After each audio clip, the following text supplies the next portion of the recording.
Hello friends, Michael Prabhat Kumar and आज मैं फिर से एक बार एनालिस्ट प्रभात टॉक सीरीज के एक नए अंक में जो कि 14th डे है, तो 14th डे में आपका स्वागत है।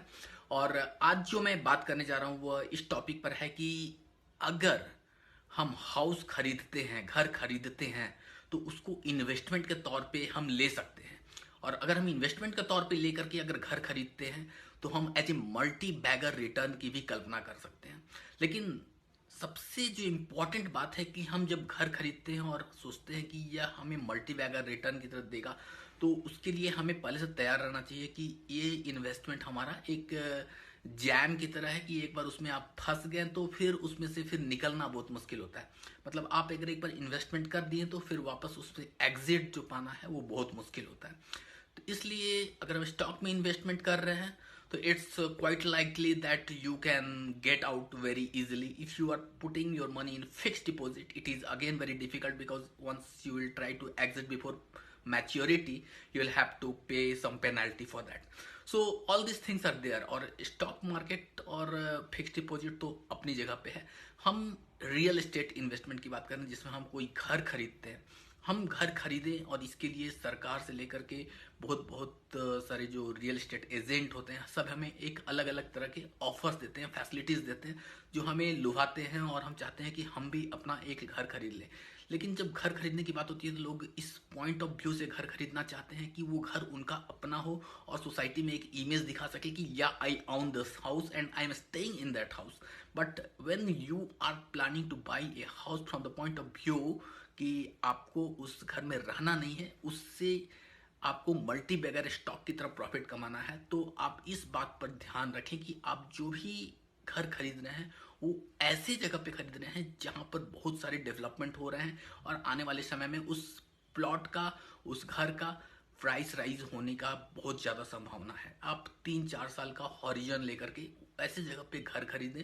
और घर खरीदते समय आपको इतना ध्यान रहे कि आपका जो इन्वेस्टमेंट है वो एक बहुत ही स्मॉल इन्वेस्टमेंट होने वाला है। आपका घर अगर 1 CR का है, 1 करोड़ का है, तो उसमें आपका हार्डली 10% या 10 लाख तक का इन्वेस्टमेंट होगा। और उस इन्वेस्टमेंट के बाद जो 90 लाख का इन्वेस्टमेंट होगा वो लोन प्रोवाइड हो जाएगा। उस लोन पर हो सकता है आपको इंटरेस्ट देना पड़ भी सकता है, नहीं भी पड़ सकता है। तो आप ऐसे कोशिश कीजिए कि जो प्रॉपर्टी अभी बन नहीं रही है लेकिन किसी अच्छे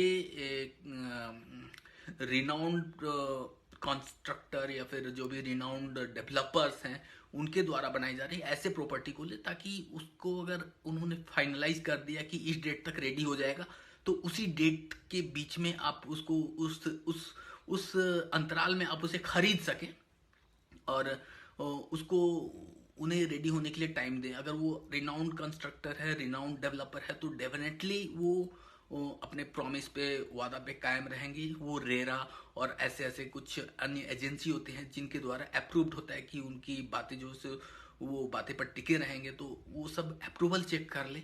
और ये सब कुछ चेक करने के बाद आप उनसे खरीद सकते हैं और उसमें आपको एक भरोसा रहेगा कि वो टाइमली कंप्लीट हो जाएगा और आपका पैसा जो है सो आप जो 10 लाख दे रहे हैं वो एक तरह से आपका फंस रहा है, लेकिन एक एश्योरिटी रहेगा कि जब वो कंप्लीट हो जाएगा तो वो जो 10 लाख है, अगर वो आप 1 करोड़ के घर के लिए ले रहे हैं और वो अगर डेवलपिंग एरिया में है जहाँ पर प्लॉट अभी सस्ता है लेकिन आने वाले 4 साल के बाद वो अगर महंगा हो जाएगा, तो वो अगर कंप्लीट हो जाता प्रोजेक्ट अगले 2 साल में, तो 1-2 साल के बाद या फिर 3 साल के बाद अगर आप उसको बेचते हैं तो अगर वो 20-30% भी अगर अप्रिसिएट करता है वो फ्लैट का वैल्यू, तो आप जस्ट इमेजिन कर सकते हैं कि अगर 1 CR से बढ़ करके वो 130 CR हो जाता है, तो आपका जो इन्वेस्टमेंट था जो कि मात्र 10 लाख था, वो 10 लाख बढ़ करके 30 उधर और 10 इधर, वो 40 का,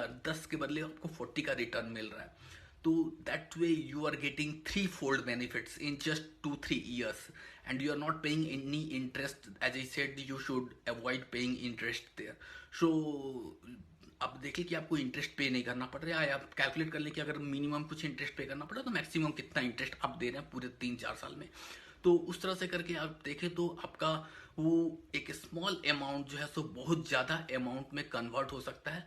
उतना रिटर्न आपको किसी भी फिक्स्ड डिपॉजिट में भी नहीं मिलेगा, लेकिन ये एक रिस्की इन्वेस्टमेंट है क्योंकि इसमें एक बार आप इन कर जाते हैं तो निकलना थोड़ा मुश्किल होता है। लेकिन आप अगर अपना पूरा ब्रेन सही ढंग से अप्लाई करके एक सच्चे अच्छा सौदा करते हैं तो you will definitely benefit four-fold, five-fold returns like a multi-bagger stock. So that's what is my today's Gyan, and I hope you will utilize it. Thank you.